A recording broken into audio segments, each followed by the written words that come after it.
Morning morning everyone, बहुत नमस्कार। Class start हो गया। आप सभी को बताने वाला मुझे चंद्र, उदयवीर, रवि, किशन, हर्षित, अभिषेक, मृदुल, विद्युत, पाल, पंकज, सरोज, रविकेश, नीतीश, राजकिशोर शर्मा, पंकज, सरोज, प्रतीक, सभी को बहुत नमस्कार। उम्मीद कर रहा हूँ कि आप सभी क्लास स्टार्ट हो गया, आपने मुझे देखना और सुनना शुरू कर दिया है। बच्चे कह रहे हैं बिलेटेड हैप्पी टीचर्स डे, बहुत बहुत शुभकामनाएं आपको जो शिक्षक दिवस गया उसकी। उस दिन क्लास होनी पाई आपके साथ में, तो मेरा रिजल्ट आया है, मैंने अपनी ट्रेड में टॉप किया है। अनुराग यादव जी कह रहे हैं बहुत बढ़िया, कांग्रेचुलेशन। बड़ी बड़ी क्लियर है, बजरंगी का आ गया है। चलो अब देखो, ये आज हम क्लास में बहुत सारे क्वेश्चन प्रैक्टिस करने की कोशिश करेंगे। पिछली क्लास में मैंने आपको कॉन्सेप्ट बताया था, उससे जुड़ा हुआ क्वेश्चन है ये। तो ये मैंने आपको ऐसे बताया था, लेकिन पेपर में क्वेश्चन कैसे दिखेगा आपको क्वेश्चन करना है। तो भाई कह रहा है कि तीन प्रतिरोध R1 R2 R3 का IV ग्राफ नीचे दिए गए चित्र में दिखाया गया है। तो बेटा एक IV ग्राफ है, करंट और वोल्टेज के बीच में ग्राफ है। तो कह रहा है कि R1 R2 R3 के बीच में क्या संबंध है। R1 यहाँ लिखा है, R2 लिखा है, R3 लिखा है।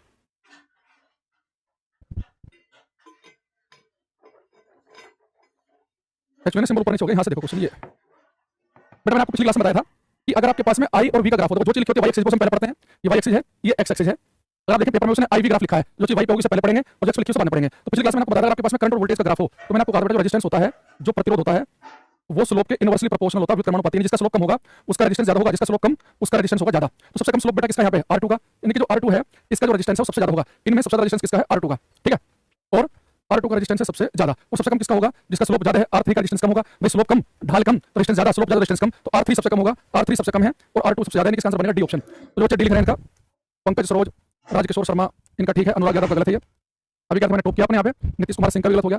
बेटा याद करो, अगर I और V के बीच में ग्राफ हो तो जिसका स्लोप, जिसकी ढाल ज्यादा है उसका रेजिस्टेंस मैंने कहा था कम आएगा। अगर यहाँ पे V लिखा होता है, यहाँ पे I लिखा होता है, तो V I ग्राफ में जिसका स्लोप ज्यादा होता है उसका रेजिस्टेंस ज्यादा होता है। दोनों बताया था आपको मैंने, दोनों ग्राफ समझ रहे इस बात को।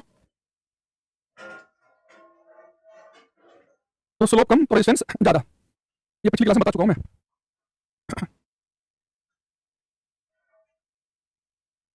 बेटा क्वेश्चन करना, क्वेश्चन नंबर 2 कह रहा है कि प्रतिरोध R के एक धातु के तार को 3 बराबर टुकड़ों में काटा जाता है, जिन्हें फिर एक साथ जोड़कर एक नया तार बनाया जाता है, जिसकी लंबाई मूल लंबाई के एक तिहाई के बराबर होती है। इस नए तार का प्रतिरोध क्या है।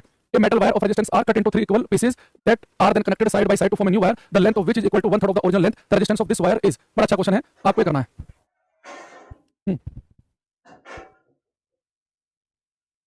मोहम्मद सकीम, पृथ्वी सिंह, पंकज। क्वेश्चन भाई नंबर लिखा करो साथ में ना, खाली ABCD मत लिखा करो। देखो आप देखना, एक तार है, इसका प्रतिरोध है R। बड़े ध्यान से समझना क्वेश्चन को, अच्छा क्वेश्चन है।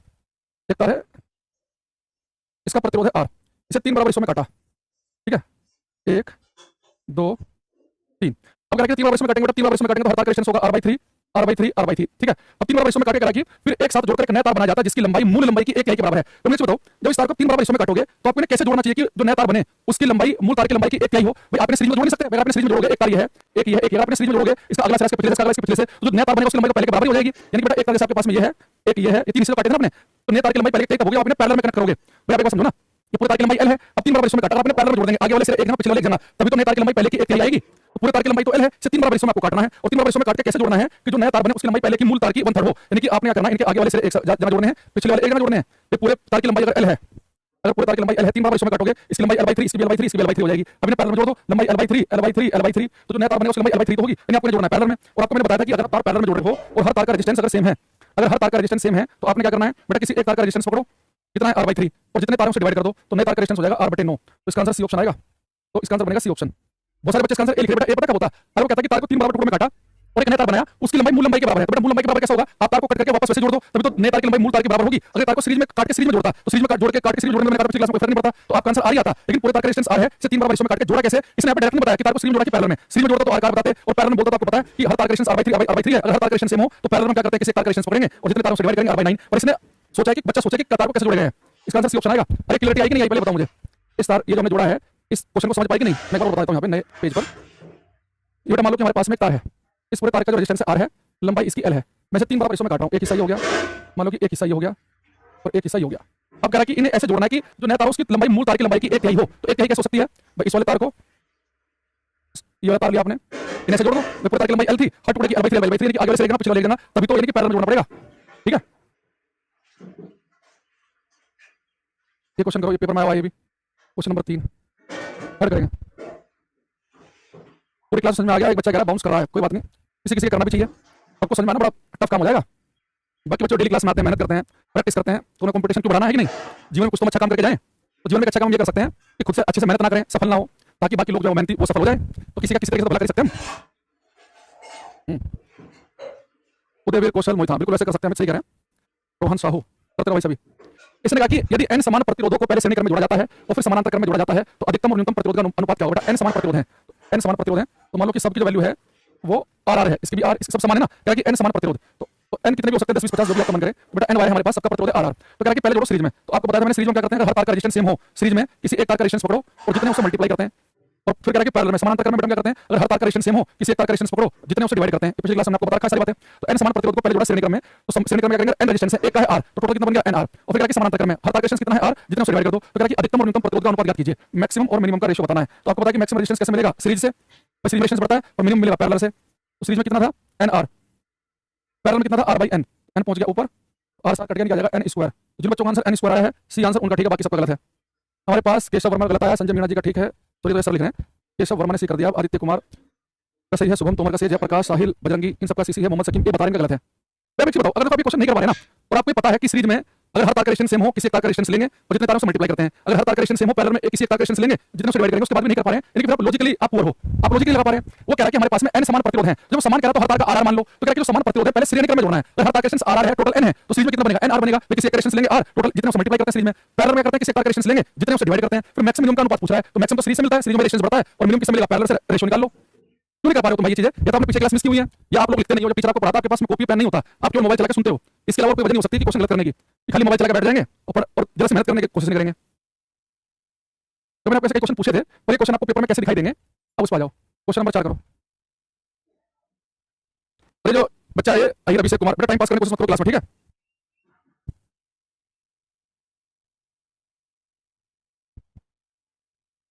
ठीक है, नहीं क्लास भागूंगा भी, तारीख लगा कमेंट आगे जरा। इसने कहा है लंबाई एल और त्रिज्या आर के एक बेलनाकार तार का प्रतिरोध आर है, उसी सामग्री के दूसरे तार का प्रतिरोध लेकिन जिसकी लंबाई दुगनी और त्रिज्या भी दुगनी है। देखो बेटा तार है, इसकी लंबाई है एल,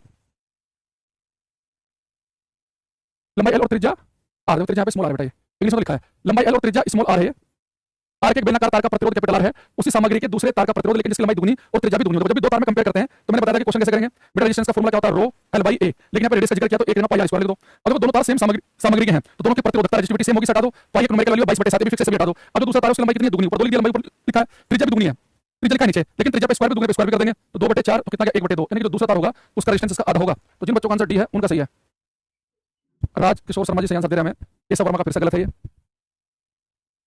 भाई ऐसे तो मैंने आपको 10 क्वेश्चन कराए थे कि तार की लंबाई एल है और त्रिज्या आर है, इसका रेजिस्टेंस है आर, तो दूसरे तार का प्रतिरोध बताना इसकी लंबाई दुगनी और त्रिज्या भी दुगनी हो, तो बेटा दूसरे तार की लंबाई दुगनी है, लंबाई फॉर्मूले में ऊपर लिखा गया, लंबाई दुगनी तो ऊपर दो लिख दिया, त्रिज्या दुगनी है लेकिन त्रिज्या पे स्क्वायर भी है तो दुगने पे स्क्वायर कर दिया, तो 2/4 यानी कि 1/2 आ गया। ऐसे मैंने 7-8 क्वेश्चन कराए आपको कम से कम, ठीक है?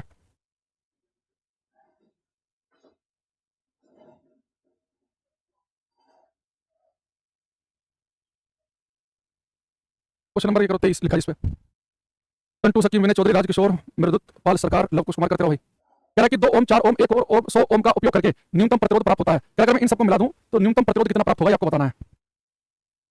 इन सबसे मिनिमम रेजिस्टेंस हम कितना प्राप्त कर सकते हैं ये आपको बताना है। ये बच्चे कह रहे हैं मेरा पहला दिन आप अच्छा पढ़ा रहे हैं, अच्छा तो आप टेस्ट करने आए हो, ये बच्चा बता रहा है कि आप अच्छा पढ़ा रहे हो, इसने पास कर दिया हमें, तो इनका बहुत बहुत धन्यवाद। आज पहले दिन आए, इन्होंने देखा कि मास्टर बढ़िया पढ़ा रहा है तो इन्होंने टिक लगा दिया है। अरे देखो आप देखो, एक तार का रेजिस्टेंस है 2 ओम, एक का 4 ओम, एक का 1 ओम, एक का 100 ओम, कह रहे हैं कि न्यूनतम प्रतिरोध कितना प्राप्त कर सकते हैं। तो याद करो हम न्यूनतम रेजिस्टेंस कैसे प्राप्त कर सकते हैं, तार को पैरेलल में जोड़कर समानांतर क्रम में जोड़कर न्यूनतम आता है, सीरीज में श्रेणी क्रम में जोड़कर आता है मैक्सिमम, तो मिनिमम आएगा पैरेलल में। और हमने आपको बताया था कि अगर हम तार को जोड़ेंगे पैरेलल में तो जो रेजिस्टेंस आएगा, नेट रेजिस्टेंस तुल्य प्रतिरोध जो आएगा, जो इक्विवेलेंट रेजिस्टेंस आएगा वो छोटे रेजिस्टेंस से भी छोटा आएगा। अगर मैं इन सबको पैरेलल में जोड़ दूं तो इनका जो तुल्य प्रतिरोध आएगा वो इन सबसे छोटा कौन सा है, 1 ओम, 1 ओम से छोटा आएगा, ठीक है? तो आंसर क्या होगा इसका, सी ऑप्शन। ये पैरेलल जब आपको पढ़ाया मैंने पैरेलल कॉम्बिनेशन तभी लॉजिक बताया हुआ आपको। ये क्वेश्चन सीएचएसएल में रखा बहुत साल पहले 2014-15 के आसपास, ये करना। और खाली एबीसीडी कोई बच्चा ना लिखे, पहले क्वेश्चन का नंबर लिखो, उसके आगे एबीसीडी लिखो। ये बात आपको हर क्लास में बताई जाती है, तब भी आप लोग समझते नहीं हो। रंजीत, दीपक, रवि, मोहम्मद शकीम, रोहित राणा, केशव वर्मा, अनुराधा कुमारी, करो ये।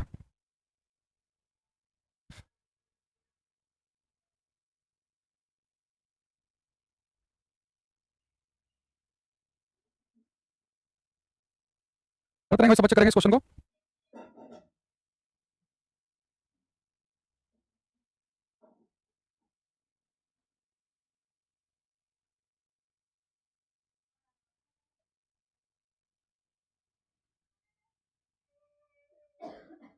हमारे पास कुछ आंसर आ गया है, अब चेक करते हैं। देखो ये क्वेश्चन हम गलत कर रहे हैं, यानी कहीं ना कहीं हम पेपर में भी सही करके नहीं आ पाएंगे, क्योंकि ऐसे क्वेश्चन हमने कई कर लिए हैं, तो थोड़ी सी भी लैंग्वेज चेंज करेगा और अगर हम फंस रहे हैं तो बहुत गलत बात है। देखो उसने क्या कहा, प्रत्येक आर ओम वाले एन प्रतिरोध तारों का परिणामी प्रतिरोध आर होता है, the resultant resistance of N resistance wire each of r each of r ohm is r when they are connected in parallel, when these n resistance are connected in series the resultant resistance will be. अच्छा, ये तो हम पहले कर चुके हैं इस question को, तो जो मैंने आपको कराया था, कह रहा है कि प्रत्येक R ओम वाले n प्रतिरोध तारों का परिणामी प्रतिरोध R होता है जब वे समानांतर क्रम में जुड़े होते हैं। ये तो मैंने करा रखा आपको, ये थोड़ा सा यहाँ पे लैंग्वेज उसने चेंज कर दिया है। वो देखो, मुझे लगता है दूसरा क्वेश्चन है कोई। ये देखो हमारे पास में ये कह रहा है कि बेटा प्रत्येक R ओम वाले n प्रतिरोध, फिर से कितने प्रतिरोध हैं यहाँ ध्यान से देखना। हमारे पास में n वायर है, सबका रेजिस्टेंस है R R R R, सबका R है, ठीक। तो कह रहा है जब समानांतर क्रम में जुड़े होते हैं तो इनका परिणाम होता है कैपिटल R। तो बेटा समानांतर क्रम में जब मैं जोड़ूंगा पैरेलल में, तो पैरेलल में आपको पता है कि इनका जो इक्विवेलेंट आएगा पैरेलल में, इक्विवेलेंट रेजिस्टेंस कितना आता है, किसी तार का रेजिस्टेंस पकड़ो और जितने उसे डिवाइड कर दो। लेकिन कह रहा है कि पैरेलल में जिनका इक्विवेलेंट हो कैपिटल R के बराबर है, तो कैपिटल R हो गया R बाई N के बराबर, तो स्मॉल R हो गया N R के बराबर। क्वेश्चन नंबर 1 हो गई। अब कह रहा है कि जब इन प्रतिरोधों को श्रेणी क्रम में जोड़ा जाएगा, तो बेटा मैं जोड़ूंगा सीरीज में, तो सीरीज में तो आपको पता ही है कि तुल्य प्रतिरोध कैसे आता है, किसी एक तार का रेजिस्टेंस पकड़ो और जितने उसे मल्टीप्लाई कर दो। स्मॉल R की वैल्यू कितनी है NR, और साथ में N और है, तो N स्क्वायर R हो जाएगा। ये मैंने आपको पिछली क्लास में क्वेश्चन कराया था, बस आज थोड़ी सी लैंग्वेज थोड़ी सी अजीब सी है, वरना क्वेश्चन हम कर चुके हैं ऑलरेडी। देखो दोबारा समझना, जब भी पेपर में n वायर का जिक्र करे तो आप क्या करना भाई, n की वैल्यू कुछ भी हो सकती है, तो दो चार बना लेना कि हर तार का रेजिस्टेंस R है, तो जो n वायर है सबका रेजिस्टेंस R है। कहते हैं पैरेलल में जोड़ेंगे समानांतर क्रम में, बेटा पैरेलल में तुल्य प्रतिरोध कैसे आता है, किसी एक तार का रेजिस्टेंस पकड़ो और जितने तारों से डिवाइड कर दो, तो पैरेलल में इक्विवेलेंट आएगा R बाई N के बराबर। अब कह रहा है कि पैरेलल में जिनका परिणामी प्रतिरोध हो कैपिटल R है, ठीक है, तो परिणामी प्रतिरोध R होता है जब वो समानांतर क्रम में जुड़े होते हैं, समानांतर में, तो परिणामी है कैपिटल R, तो कैपिटल R हो गया स्मॉल R बाई N के, तो स्मॉल R की वैल्यू यहाँ से N R के बराबर। जब इन्हीं को जोड़ेंगे सीरीज में, जब इन n प्रतिरोधों को श्रेणी क्रम में जोड़ा जाता है, तो श्रेणी क्रम में किसी तार का रेजिस्टेंस पकड़ो, जितने उसे मल्टीप्लाई कर दो, स्मॉल R की वैल्यू यहाँ से कितनी है N R के बराबर। या मैंने N R पुट कर दिया, एक N था N स्क्वायर R बन गया।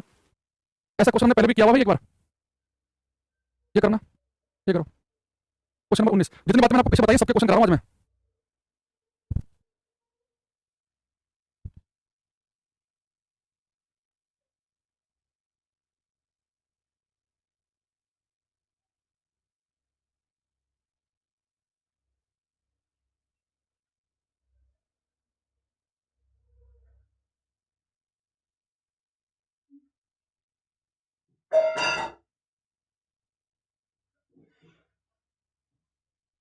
क्वेश्चन हमारे पास में आ रहे हैं, इसलिए लिखा है लंबाई और क्रॉस सेक्शन क्षेत्र के तीन तांबे के तार L, A है, एक का लंबाई 2L A बाई 2 है और एक का L बाई 2 2A है, में प्रतिरोध न्यूनतम किसका होगा। देखो तीन तार हैं, एक की लंबाई L रजिस्टर और एरिया है उसका A, अनुप्रस्थ काट का क्षेत्रफल, क्रॉस सेक्शनल क्षेत्रफल। देखो हिंदी वालों में भी उसने क्रॉस सेक्शनल क्षेत्रफल लिख दिया है, इसका होता है अनुप्रस्थ काट का क्षेत्रफल। देखो हिंदी में से बदतमीजी करता है, तो लंबाई L है, एरिया इसका A, इसकी लंबाई डबल है, एरिया आधा है, लंबाई आधी है, तो क्या किसमें न्यूनतम किसका प्रतिरोध होगा। ये क्वेश्चन देखते ही 2 से 5 सेकंड में करने वाला है। देखो आपको पता है कि किसी तार का जो रेजिस्टेंस होता है वो होता है R equal to rho L by A। अगर जिस रेजिस्टेंस बटा न्यूनतम पूछा मिनिमम, तो रेजिस्टेंस मिनिमम किसका होगा, जिसकी लंबाई कम से कम होगी, जिसकी लंबाई कम से कम होगी रेजिस्टेंस होगा कम, तो लंबाई कम होनी चाहिए तो रेजिस्टेंस कम आएगा। और मोटाई कैसी होनी चाहिए, मोटाई होनी चाहिए ज्यादा, मोटाई ज्यादा होगी नीचे की वैल्यू ज्यादा होगी तो ऊपर की कम आएगी ना, तो मोटाई होनी चाहिए ज्यादा तो रेजिस्टेंस कैसा आएगा कम। और मैंने आपको लिखा भी था कि छोटे और मोटे तार का प्रतिरोध, छोटे और मोटे तार का प्रतिरोध कम होता है, लंबे पतले का होता है ज्यादा। तो सबसे कम लंबाई किसकी है, इसकी L बाई 2 है, और मोटाई भी सबसे ज्यादा है, यानी कि लंबाई L बाई 2 हो। कहां लिखा है, इसमें लिखा क्या ये, तो लंबाई ये वाला सी ऑप्शन, इसका मोटाई कितनी हो 2A हो, मोटाई सबसे ज्यादा हो और लंबाई सबसे कम हो, तो उसका रेजिस्टेंस सबसे कम होगा इसमें।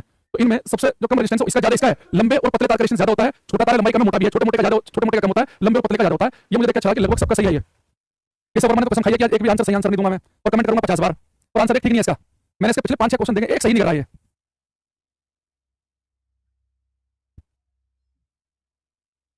अरे भाई तुम्हें अभी तक ये नहीं पता चला, तुम ये समझ पाते हो नहीं समझ पाते हो कि प्रोपोर्शनल, इनवर्सली प्रोपोर्शनल, समानुपाती, विपरीत क्रमानुपाती, ये बातें समझ आती कि नहीं आती तुम्हें। यहाँ देखना भाई, ये L और R एक ही लाइन में है, तो जिस तार की लंबाई कम होगी उसका प्रतिरोध कम होगा, क्योंकि उसने न्यूनतम पूछा है। तो रेजिस्टेंस कम किसका होगा, जिसकी लंबाई कम हो।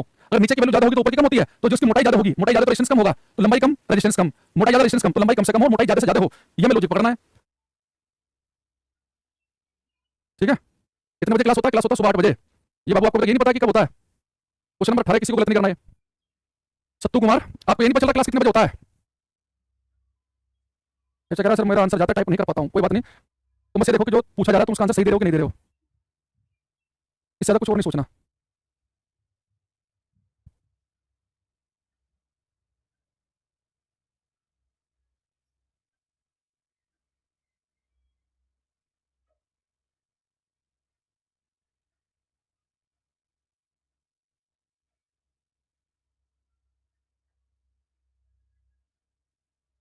तो जैसे मेरे पास आने शुरू हुए हैं, इसलिए यदि तार की लंबाई दुगनी कर दी जाए तो विशिष्ट प्रतिरोध होगा। स्पेसिफिक रेजिस्टेंस, बेटा याद करो विशिष्ट प्रतिरोध क्या होता है, प्रतिरोधकता का दूसरा नाम होता है विशिष्ट प्रतिरोध, प्रतिरोधकता का।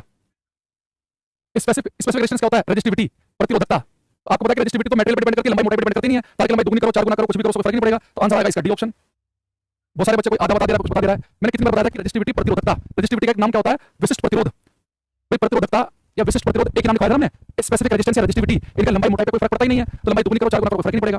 दूसरा लंबाई बेटा, अगर आप जैसे मान लो, चलो कुछ बच्चों ने से विशिष्ट प्रतिरोध या खाली मान लो प्रतिरोध ही समझ लिया है, मान लो कुछ बच्चे जो हैं उन्होंने से विशिष्ट प्रतिरोध की जगह मान लो प्रतिरोध ही समझ लिया, तो भी आपको कैसे करना था, तार की लंबाई अगर दुगनी करेगा तो लंबाई दुगनी करेगा तो रेजिस्टेंस कितना करेंगे, दुगना करते हैं, तो फिर आपको टिक लगाना चाहिए। ए ऑप्शन पे कोई बीपी लगा रहा है। हाँ, अगर कहता है कि तार को खींचकर या पिघालकर लंबाई दुगनी करी, तो खींचकर या पिघालने वाले केस में मैंने कहा था कि शॉर्ट ट्रिक से क्वेश्चन करते हैं, उसमें स्क्वायर करेंगे, लंबाई जितनी गुना करेगा तो स्क्वायर कर देंगे, तो फिर आपका आंसर सी ऑप्शन होना चाहिए 4 गुना। अगर वो कहता है कि तार को पिघालकर लंबाई दुगनी की, तो रेजिस्टेंस बताओ, पिघाल की तो 4 गुना, और पिघालने शब्द का खींचने शब्द जिक्र नहीं करता, बस कहता है कि लंबाई दुगनी कर दी तो रेजिस्टेंस भी कितना, तो दुगना फिर हम फॉर्मूले से करते हैं। और यहाँ पर उसने रेजिस्टेंस नहीं पूछा, स्पेसिफिक रेजिस्टेंस विशिष्ट प्रतिरोध पूछा है, जो कि प्रतिरोधक का रेजिस्टिविटी होता है, वो लंबाई मोटाई पर डिपेंड नहीं करता है। आंसर क्या बनेगा इसका, डी ऑप्शन। ये बहुत सारे बच्चों से निकल कर दिया है।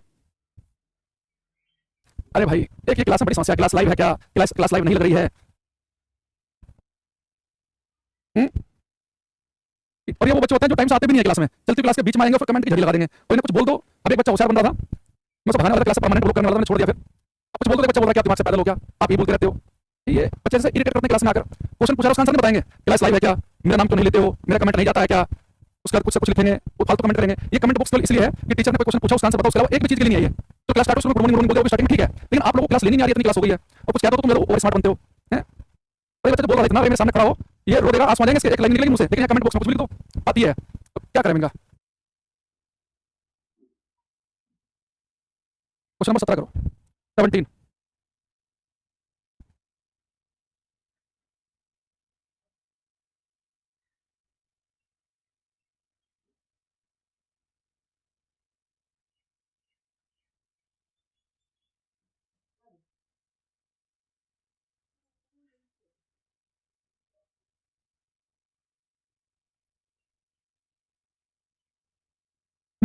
अगर क्वेश्चन है, एक ही सामग्री के दो तार है, सामग्री मतलब कि दोनों सेम मटेरियल के हैं, पहला तांबे का तो दूसरा भी तांबे का है, लेकिन पहले तार की लंबाई और व्यास दूसरे तार से दुगना है, तो पहले तार का प्रतिरोध क्या होगा। तो पहले तार की लंबाई और व्यास दोनों दुगने हैं, यानी कि लंबाई भी डबल है और डायमीटर भी। तो डायमीटर देखना, तो रेजिस्टेंस का फॉर्मूला क्या होता है, रो एल बाई ए।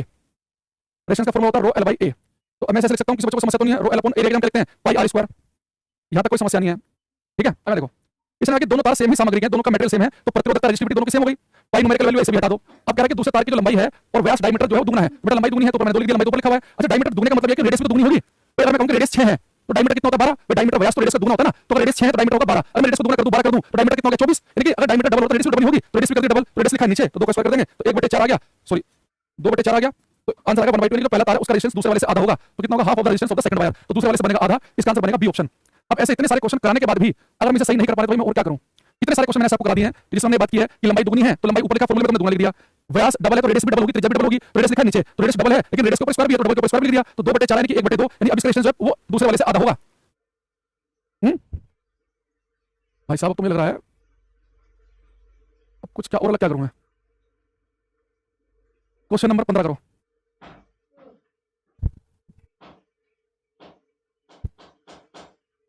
हाँ दीपक ने जो पूछ रहा है वो देख लिया क्या पूछ रहा है, देख यहाँ देखो, इसने कहा कि पहले तार की लंबाई और व्यास दूसरे तार से दुगना है तो पहले तार का प्रतिरोध होगा, तो पहले तार की लंबाई और व्यास दूसरे तार से दुगना है, तो पहले वाले तार की बात कर रहा हूं मैं कि पहले वाले तार की जो लंबाई है वो दूसरे वाले से दुगनी है और व्यास भी दुगना है तो रेडियस भी दुगनी होगी, तो कितना 1/2, तो पहले वाले का रेजिस्टेंस दूसरे वाले से आधा होगा। इसे पहले वाले की बात कर रहे हैं, पहले वाले की लंबाई दूसरे से डबल तो डबल लिख दिया, और पहले वाले का जो रेडियस है वो भी डबल है। ये कह रहा है कि 2 4 8 ओम परिणाम वाले तीन प्रतिरोधक समानांतर क्रम में जुड़े तो निकाय का तुल्य प्रतिरोध। अभी तो गलत मत करना, आपको पता है कि अगर मैं पैरेलल में 2 4 8 जोड़ रहा हूं तो पैरेलल में जो टोटल रेजिस्टेंस आएगा, जो तुल्य प्रतिरोध आएगा वो छोटे वाले से भी छोटा आएगा, तो आंसर क्या होगा, ए ऑप्शन। ये सवाल सबका ठीक दिख रहा है मुझे। प्रशांत कश्यप, रोहित राणा, राजकिशोर, सुरेंद्र पाल, नितेश कुमार सिंह, साहिल शुक्ला, ठीक है, चलो सबका ठीक है।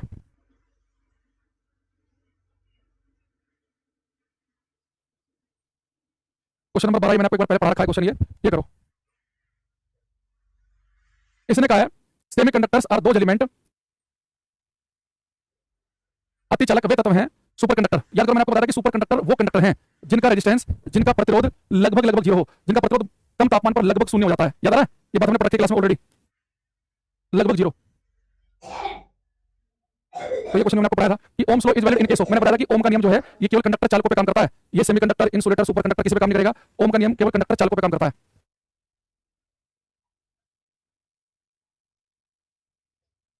क्वेश्चन नंबर 4 करो। लवकेश, बजरंगी, अनुराग, प्रशांत, साहिल शुक्ला, मोनू रजक, दीपक नैन, शुभम तोमर, विनय चौधरी, सुरेंद्र पाल, रंजीत कुमार, चंद्रशेखर चौहान, राखी कुमारी, जिलानी कादरी, मोहित, रोहित राणा, अक्षय, केशव वर्मा, करते रहो ये, प्रशिंद्रा कुर्मी, अजय कुमार, बढ़िया आंसर हमारे पास आ रहे हैं इनके पिछले क्वेश्चन के। लवकेश कह रहा है कि स्पेसिफिक रेजिस्टेंस किसी चालक का विशिष्ट प्रतिरोध, बट आपको पता है कि विशिष्ट प्रतिरोध क्या होता है, प्रतिरोधकता। स्पेसिफिक रेजिस्टेंस क्या होता है, रेजिस्टिविटी, प्रतिरोधकता रेजिस्टिविटी। तो हमें पता है कि जो रेजिस्टिविटी है वो लंबाई मोटाई पर डिपेंड नहीं करती, ये डिपेंड करती है मटेरियल और टेंपरेचर पे। तो क्रॉस सेक्शन एरिया से कोई फर्क नहीं पड़ेगा, है ना, और कोई फर्क नहीं पड़ेगा एरिया से। इसमें फर्क किसका पड़ता है, लंबाई का, सॉरी मटेरियल का और टेंपरेचर का। तो टेंपरेचर इंक्रीज करने से रेजिस्टिविटी इंक्रीज करती है किसी कंडक्टर की चालक की। ये अच्छा क्वेश्चन है, जितना आपने पढ़ा है उसे आराम से पढ़ना। श्रृंखला का मतलब होता है श्रेणी, इसे ध्यान से करो सभी। अंशु कुमार महतो, साहिल, रंजीत, शुभम, निशु, तिलक मिश्रा, करते रहो ये।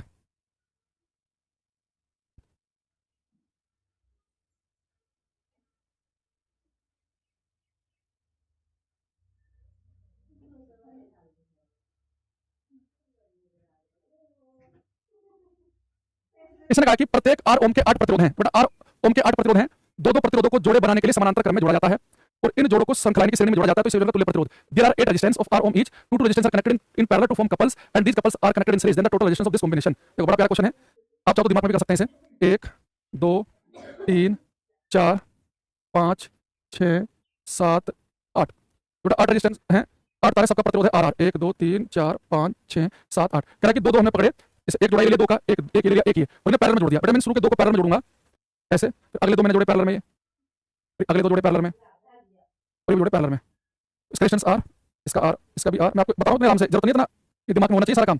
अब देखो, अब जो मैंने दो दो पकड़ के जोड़े समानांतर क्रम में, दो दो को लेकर हमने समानांतर क्रम में जोड़े, बेटा पैरेलल में हर तार का रेजिस्टेंस सेम हो तो तुल्य प्रतिरोध कैसे आता है? किसी एक तार का रेजिस्टेंस पकड़ो और जितना डिवाइड कर दो, क्या बन जाएगा r/2, इनका भी बन जाएगा r/2, इन्हें सोल्व करेंगे r/2 और इन्हें भी r/2। अब क्या कि इन्हें जोड़ना बाद में श्रेणी क्रम में, श्रृंखला में, सीरीज में, तो अभी जो r/2 r/2 इन्हें सीरीज में जोड़ दो, तो टोटल 4 बने थे ना भाई, दो यहां पे बन गया जोड़ा, एक ये बन गया 2, 1 3 1 4, तो पहले वाले का r/2, इसका भी r/2, इसका भी r/2, इसका भी r/2, तो r/2 r/2 r, r/2 r कितना हो गया, टोटल बन जाएगा इनका 2r, टोटल रेजिस्टेंस बनेगा 2r, तो बी करेक्ट आंसर है। अब देखो ये क्वेश्चन आपको दिमाग में ही करना था, कैसे? आपने देखा कि 8 रेजिस्टेंस हैं, दो दो के जोड़े बनाने हैं पैरेलल में, तो इसका रेजिस्टेंस भी r और इसका भी r है, तो पैरेलल में क्या करेंगे, पैरेलल में हर एक रेजिस्टेंस सेम हो, किसी एक रेजिस्टेंस पकड़ा कितना है r, टोटल तार को डिवाइड कर दिया, r/2 इसका बना, r/2 इसका, r/2 इसका, r/2 इसका। अब इन्हें जोड़ना सीरीज में, तो सीरीज में तो r1 + r2 + r3 + r4 होता है, तो r/2 r/2 r/2 को 4 बार जोड़ेंगे तो 2r बन जाएगा। यानी क्वेश्चन आप चाहो पूरा दोबारा से पढ़ के अपने दिमाग में सोल्व करो। अभी मैंने आपको दिखा दिया कि 1 2 3 4 5 6 7 8 तार हैं, पहले दो का जोड़ा बनाया पैरेलल में, अगले दो का जोड़ा बनाया पैरेलल में, अगले दो का जोड़ा बनाया पैरेलल में, अगले दो का जोड़ा बनाया पैरेलल में, तो इसका r का इसका क्या बना, r/2, इसका भी r/2 बना, इसका भी r/2, इसका भी r/2, फिर उन सबको जोड़ दिया सीरीज में, तो r/2 r/2 4 बार जोड़ेंगे तो 2r बन जाएगा। अब इस क्वेश्चन को माइंड में करने की कोशिश करो कि क्या हम ये समझ पा रहे हैं कि नहीं। करो ये।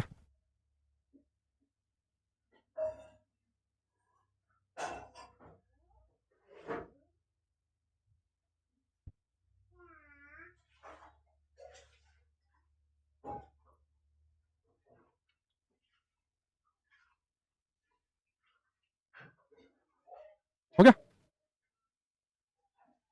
अब देखो क्वेश्चन नंबर 17, सब आएगा भाई, सब बताएंगे, चंद्रशेखर भावुक मत हो अभी, सब बताया जाएगा, टेंशन नहीं लेंगे बिल्कुल भी।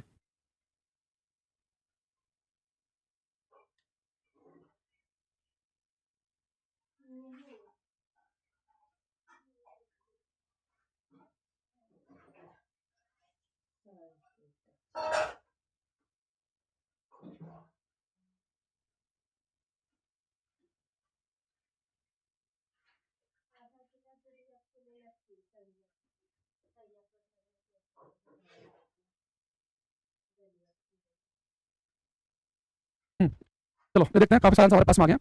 इसने कहा कि परिपथ के लिए ए और बी के बीच समतुल्य प्रतिरोध और विभवांतर ज्ञात कीजिए। बेटा पॉइंट ए है, ये पॉइंट ए और ये पॉइंट बी, तो कह रहा है कि ए और बी के बीच में समतुल्य प्रतिरोध, यानी कि ए और बी के बीच जो तुल्य प्रतिरोध पता क्या है, फिर इन सारे रेजिस्टेंस को हटाकर एक सिंगल रेजिस्टेंस लेके आए तो कितना बनेगा। अब ये देखना बेटा, ऐसे करंट चली, अब ये करंट जैसे आप पहुंचेगी तो कुछ करंट यहाँ चली जाएगी और कुछ मान लो यहाँ चली जाएगी i1 i2, अब यहाँ से भी कुछ करंट यहाँ जाएगी, कुछ यहाँ जाएगी, जैसे मान लो i3 से मान लो i4, यानी कुल मिलाकर मेरा कहने का मतलब ये है कि जो 6 और 6 ओम के हैं, इनमें दोनों में करंट अलग अलग पैरेलल में है। वैसे मैंने दिखाया कि 6 6 ओम के आगे वाले से एक ना पिछले वाले एक ना, तो ये है पैरेलल में। तो मुझे बताओ कि 6 और 6 तो पैरेलल में, तो पैरेलल में तुल्य प्रतिरोध कैसे निकालते हैं? अगर दोनों तार का रेजिस्टेंस सेम हो तो किसी एक तार का रेजिस्टेंस पकड़ो 6 ओम, कितने तार हैं? 2, 2 से भाग करेंगे 3 ओम बनेगा, इन दोनों को सोल्व करेंगे तो इनका रेजिस्टेंस आएगा सोल्व करके 3 ओम, ये 3 ओम आएगा, एक 3 ओम वाला ही नीचे लगा हुआ है, ये 3 ओम, और ये इधर 2.5 ओम का लगा हुआ है, यहाँ पे पॉइंट है ए, ये 2 एम्पीयर की करंट जा रही है। अब देखो 6 6 को सोल्व करो 3 आ गया, अब बेटा 3 और 3 ये भी तो पैरेलल में है, इन्हें सोल्व करेंगे तो किसी एक तार का रेजिस्टेंस पकड़ो 3 ओम, और टोटल कितने 2, तो 1.5 आ गया, तो 1.5 और ये 2.5 ये सीरीज में हो जाएगा। अब जैसे सोल्व करेंगे हम, ये 3 और 3 का सोल्व करके कितना आएगा, 1.5 ओम आएगा, और साथ में कितना है 2.5 ओम का है, ये पॉइंट बी, ये पॉइंट ए, तो 2.5 और 1.5 कितना हो गया 4 ओम, यानी कि टोटल रेजिस्टेंस बनेगा वो बनेगा 4 ओम, ये पॉइंट ए, ये पॉइंट बी, और कितने करंट चल रही है यहाँ से 2 एम्पीयर की, रेजिस्टेंस तो बन गया 4 ओम, रेजिस्टेंस 4 ओम बनेगा, यानी कि ना बी ऑप्शन हो सकता है ना सी हो सकता है ना डी हो सकता है, यानी कि ए ऑप्शन सही है। अब हमें क्या निकालना, विभवांतर भी निकालना है ए और बी के बीच में। बेटा विभवांतर यानी कि वोल्टेज क्या होता है, v = IR,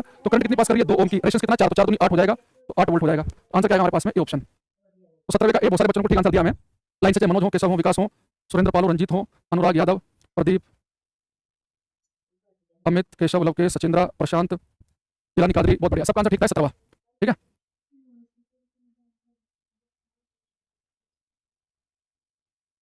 ये बेटा करना ध्यान से, क्वेश्चन नंबर 16, 16 में चाहूंगा आप सभी करें। ये बच्चा सीजल कह रहा है, सीजल में 2 क्वेश्चन आते हैं, फिजिक्स के यहाँ पढ़ा रहे हैं भाई हम, जिन पेपर में 25 से 40 क्वेश्चन आते हैं साइंस के, ये सीजल के लिए परेशान हो रहा है भाई, ये सीजल के लिए इतना पढ़ने की जरूरत नहीं भाई, चेतन यादव जी, ये तो न्यूमेरिकल पढ़ाते हैं सीजल में, सीजल वाले बच्चे 80 का बैच लिया करो, जहाँ पर हम टोटल पूरी पढ़ाते हैं।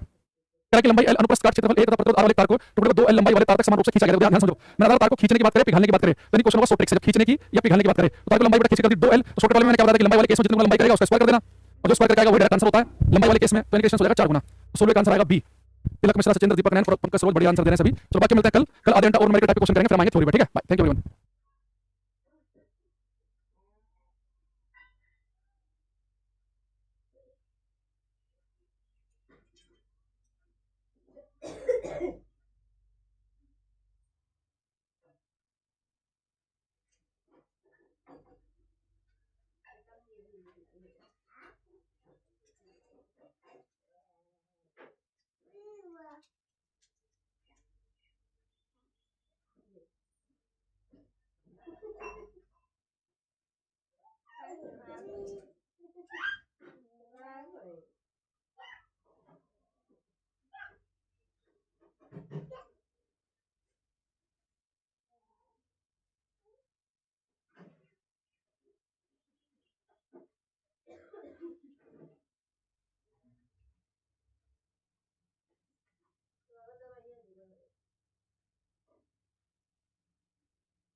कड़वा नाम जोड़ेगा ना